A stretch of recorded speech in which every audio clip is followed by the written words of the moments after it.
Who remembers the multi-million dollar Royal Reed saga? Who remembers even Fitz Pinnock got involved in it and a bunch of other people? They're to return to court October the 6th of this year.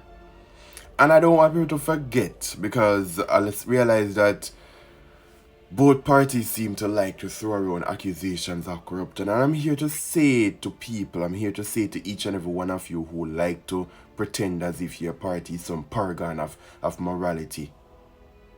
Both parties are corrupt and both parties would like nothing more than to push their hands down your throat and take little food out of your hungry stomachs and throw it in the bin. Not for them to eat, not for them to feed their families, but simply because they don't want you to have it.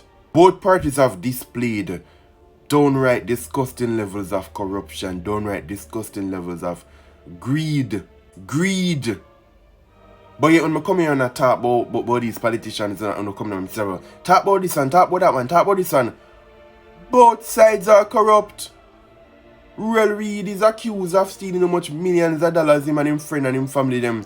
But yet, he's at the Prime Minister's swearing ceremony and they hug him up and embrace him same way. Nobody now put him to the side, nobody now frown upon him.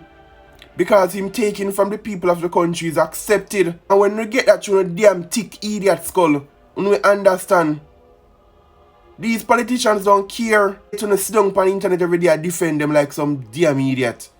You know what it is? I know what it is. I know it's Stockholm Syndrome.